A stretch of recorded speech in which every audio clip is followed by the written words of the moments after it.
coming to you live from the heart of the free state of New Hampshire. This is The Independence with Carla Garrick.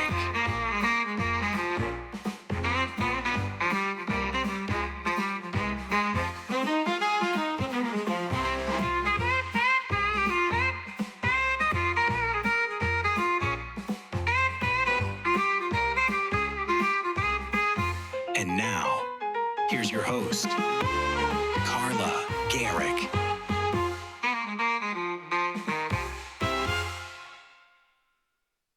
Hi guys, and welcome back to The Independence. As you can see, we are very color coordinated today for this last episode of 2025.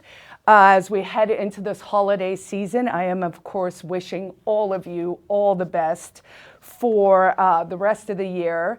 And one of the things we'll be talking about today is what are the top 10 things you could be doing to improve your own health in 2026.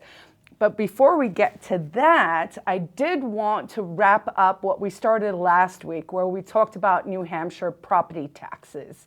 And sort of, I used this Granite Eagle article to talk about initially how property taxes work in New Hampshire. I gave you guys a pretty solid general overview, how assessments work, why property taxes go up, why some people pay different amounts and all of that. And you can find that content on my YouTube channel, Carla Garrick TV. But today I want to do part 3 of that, which has to do with who actually is raising property taxes in New Hampshire. So, we had created this sort of hypothetical town called Granite Borough, and that was a place where we could divide, X is paying this many property taxes, these businesses are paying that much, etc. And so in this part 3, we'll probably be extending that metaphor. So I'm going to just read a little bit about, from the article itself to kind of give you guys a better sense. It is quite long, and I want to make sure I leave at least, 10 minutes at the end to talk about better health stuff so that when we end this episode, you guys are in the right position to head into the new year. So let's see, what do we have to say here? Who is actually raising property taxes in New Hampshire? New Hampshire's property system places most authority not in Concord, but in the hands of local voters and the people they elect. While state policy shapes the structure of the system, roughly 85% of every property tax bill is determined at a local level. Now, this is really important because if your property taxes have gone up, and honestly, I was reading an article this morning about a guy in Manchester who built an ADU to put his children in, 2 adult sons, I believe, and his property taxes for this ADU that he added to his own property doubled. His assessed value on the ADU is more than the assessed value on his house, and his property taxes went from $6,000 to almost, I guess, like $14,000, $15,000, $16,000. So counterintuitive, not great. And who should you blame? Not the State House, but indeed your local elected officials. So what makes up the bulk of those things is school budgets, municipal appropriations, and capital decisions. Local choices, not state mandates, is overwhelmingly what causes property taxes to rise. Yet turnout in elections and meetings where these budgets are decided is strikingly low, often ranging from only 5 to 20% of the electoral group show up for these meetings. Compare that to where we see in a general election, we have a range of between 70 to 85% of people show up when it's a general election. But when it's town or city elections, folks don't show up. And that is stupid because showing up there can actually really, really impact your pocket. New Hampshire's patchwork of election dates and meeting formats often results in confusion, and small organized groups can wield outside influence on the process. Now, there is an example from Croydon that many of you may recall from some years ago, where local Free Staters, townsfolk who had lived in the town for almost 20 years, actually did go to the town's meeting, and they managed to cut the school budget by 50%. And that happened because, yes, it was a low turnout town meeting, but if you don't show up, you can't complain. So in that case, actually, people were so upset that they actually mobilized on the other hand, as it should be, right? And then had a second vote and then put up the property taxes for the schools again, right? So the budget for the 50% cut didn't actually hold. So let's talk a little bit about the school boards, small elections, and big budgets. School board members control the largest portion of the property tax bill, local education spending, which represents about 60% of a typical New Hampshire tax bill. These boards develop budget proposals, negotiate the teachers' contracts, set staffing levels, and shape long-term spending priorities. Despite this influence, school board elections routinely see turnout that is in the single digits. In many towns, fewer than 1 in 10 voters participate, even though the school budgets total millions of dollars.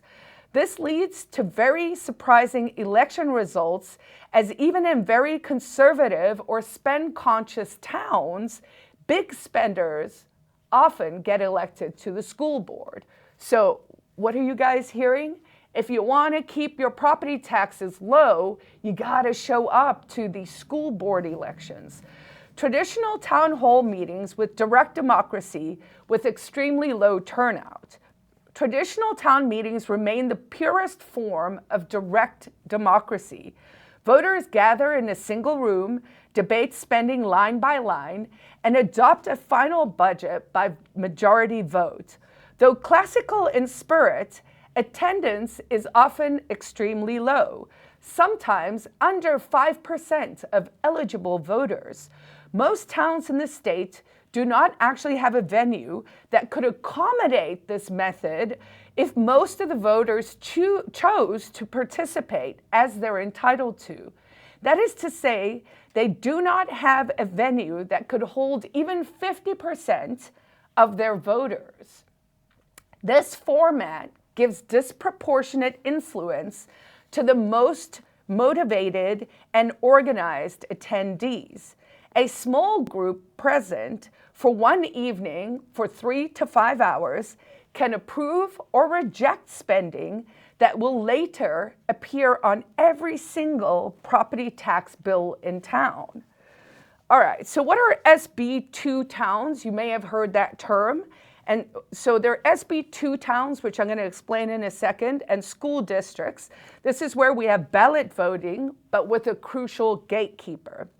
So many towns and communities have adopted a SB2 system that refers to Senate Bill 2, which divides the process into two things. One, you have a deliberative session, and two, you have election day. So at the deliberative session, this is where the voters can amend the warrant articles, including the budget amounts, and that's very similar to a town meeting, but it is separate. And then on election day, this is where the amended articles are approved or rejected at the ballot box by a wider swath of the electorate. So this format was intended to increase participation by allowing more people to vote on the budget at that earlier meeting, right? At that deliberative session where people are going, hey, this is how I think we should spend the money. However, this new process has introduced new complications. Why would that be? Because every time we meddle, we tend to make things worse. And if you don't believe me, spend some time with an LLM asking it what has ever been reformed in government. You'll notice not much. So turnout at these deliberative sessions, like at the traditional town meetings, is often very small, enabling a small number of organized attendees to reshape or neuter warrant articles before most of the voters show up. All right, so here's an example, now using that Granite Borough example that we talked about last week, which is just basically for folks who are just jumping in now. It's just this hypothetical little New Hampshire town we created for this example. So this is an example of how an SB2 can shift control. Okay, so Granite Borough, our fictional Hillsborough County town, uses SB2 for both its town government and school district, as is common for most of New Hampshire. Each holds a separate deliberative session on different days, followed by a single ballot election in March.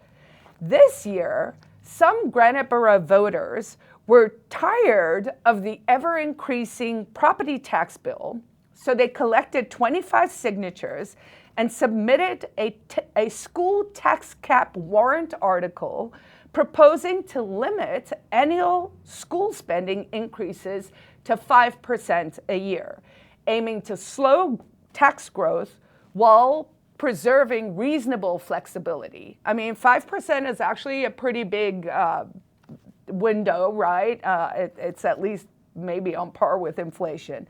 They viewed this as a reasonable measure given that Granite Borough has seen its school enrollment decline, which is something we see all over the state, while costs continue to climb. Now, if someone can break that nut for me, I'm very curious. How is it that costs keep going up, but the number of students keep going down? Something is shady. All right. The warrant article must first go through the school deliberative session where it can be amended and changed by the voters present. But turnout at the school deliberative session was sparse, a common occurrence in an SB2 community. In fact, school deliberative was held on a school night and being held at the school, so many of the attendees turn out to be, who? That's right. The teachers and the school employees and the bureaucrats and the administrators who stayed late at work. The local teachers union, familiar with the dynamics of a deliberative process and opposing any spending caps, mobilized their members to attend.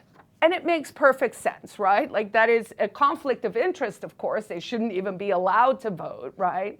Like imagine you could just vote on more and more raises for yourself. I mean, if you were in the private sector, that'd be pretty sweet, right? Like imagine you could just walk into your boss's office and be like, I think I need a 5% raise and you have to give it to me. That'd be sweet.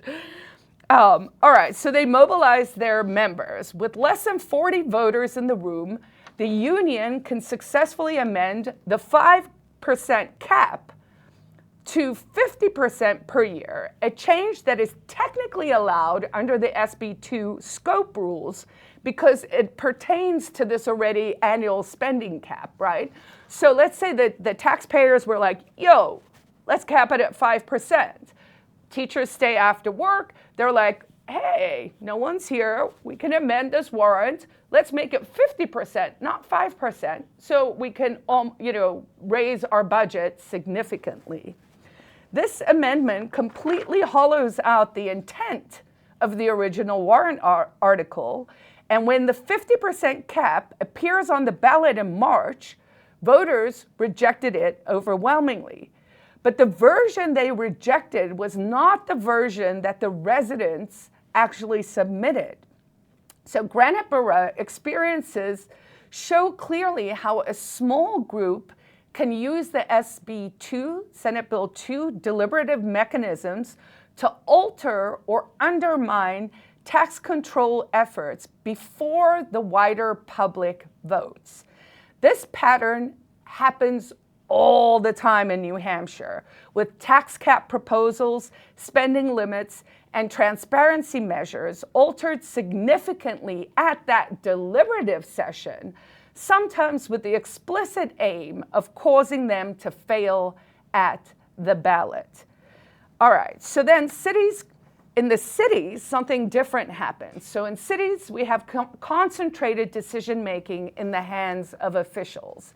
And New Hampshire cities, so that would include us right here in Manchester, Nashua, Concord, Keene, and Portsmouth, they operate slightly differently because we have a mayor, we have a city council, and we have a school board.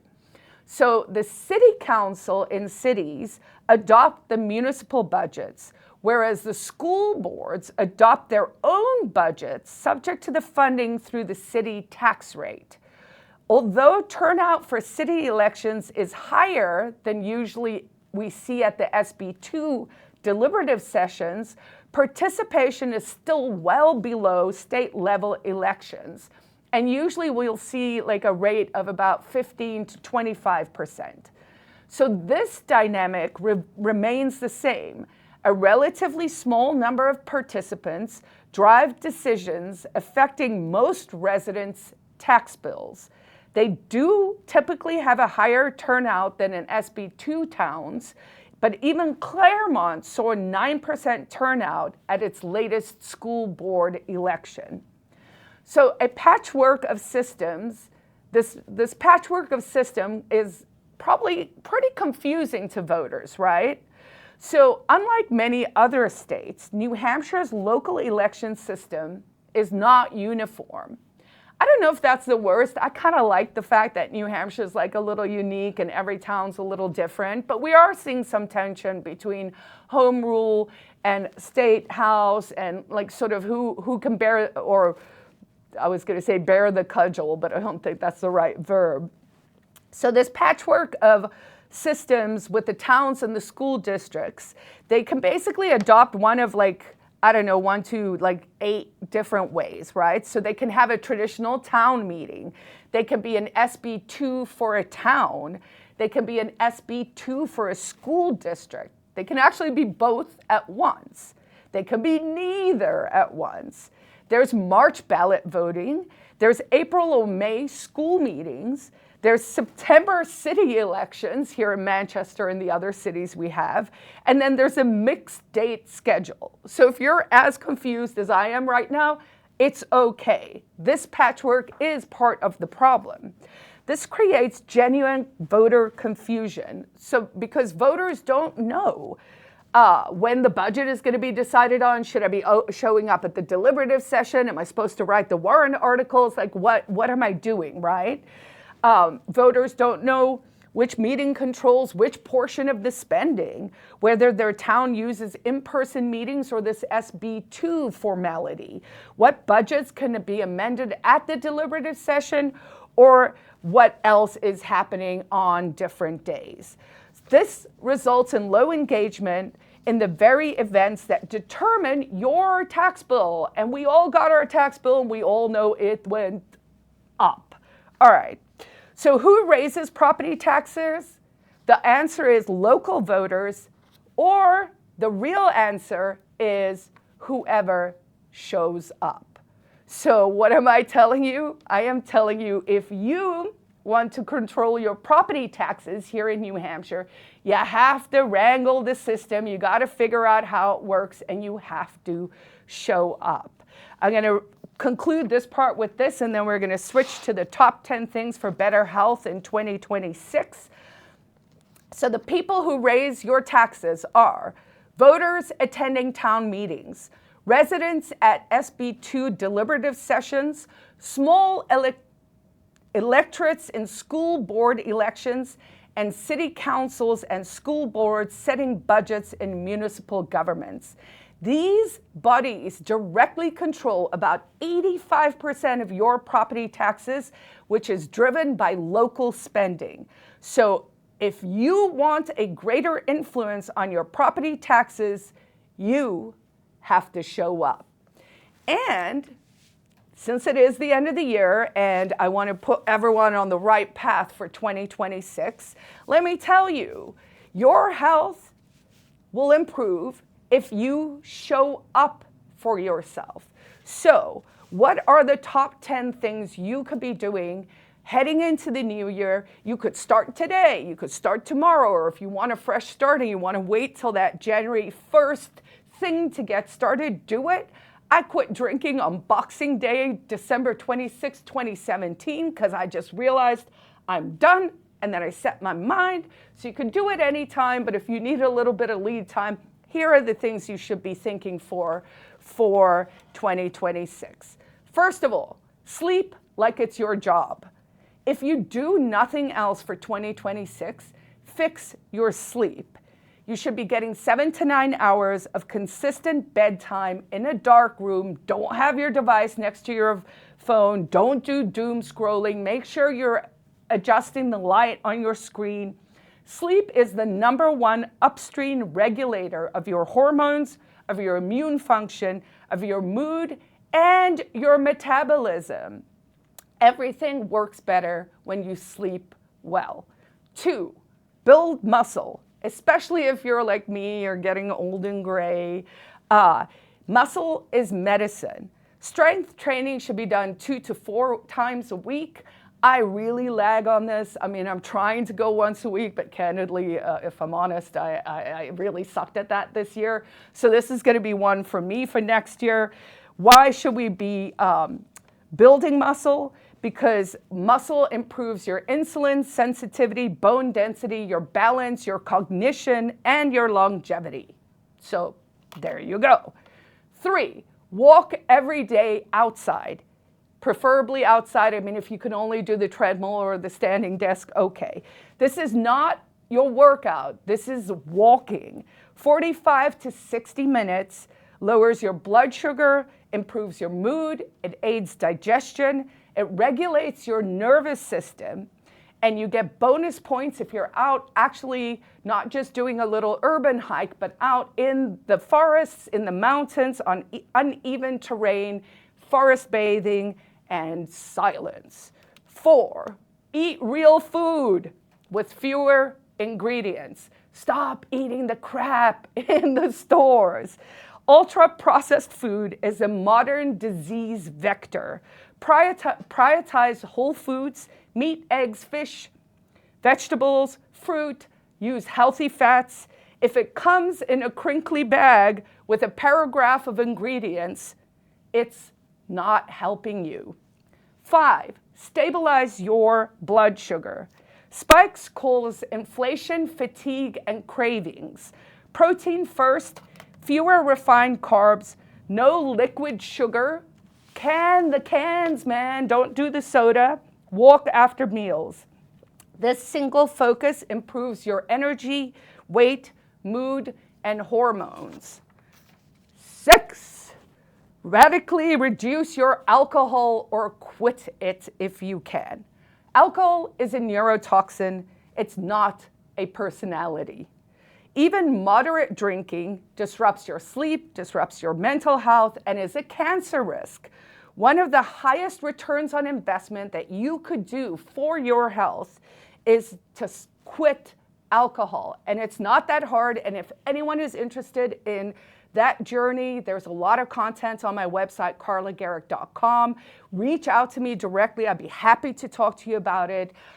It is the best decision I made in my life, and I would love to pay that one forward. 7, train your nervous system. Health isn't just physical, it's regulatory. Breath work, meditation, prayer, cold exposure, or simply sitting quietly without stimulation. Calm your nervous system and you will heal faster and think clearer. 8, sunlight before screens.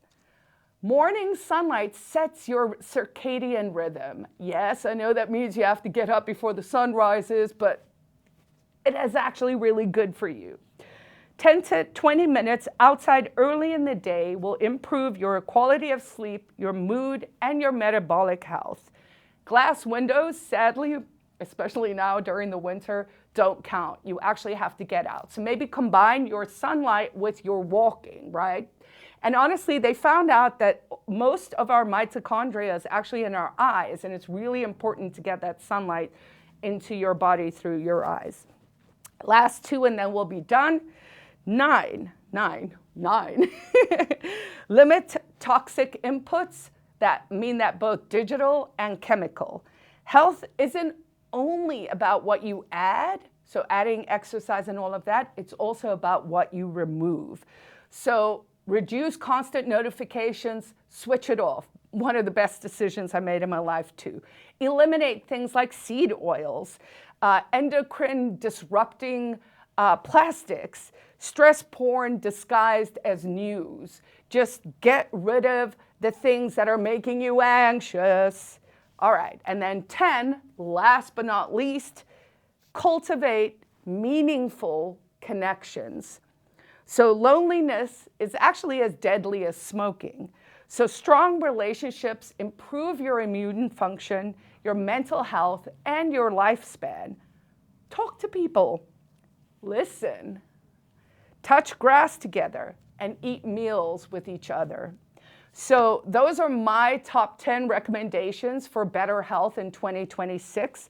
I will say the meta rule for 2026, which is truly what I learned with these my living experiments, which I've been doing on X Live for the past 351 days straight. I'm working on a book to sort of explain what I learned, a lot of neural reprogramming, a lot of good things that hopefully I can pay forward as well. But here is the most important thing that you can take into 2026 is that consistency beats optimization. So doing boring daily things is how you spend your time. Those are your habits. So what you want to be doing is cultivating good habits so that you can optimize yourself. So instead of going, I have to be perfect every day, just do one of the 10 things every day and then add one and then add one and then add one. And the next thing you know, you're doing all 10 and then you are a shiny, happy person. All right, guys, that's all I got for this last episode of 2025 here at the Manchester Public Access Studios. Of course, I will still be on live here on X for the next 15 days, and then I am done, and then I start a new daily show in the new year. But all of that will be revealed as we go. So from me to you, I wish you a Merry Christmas and a very happy and healthy 2026.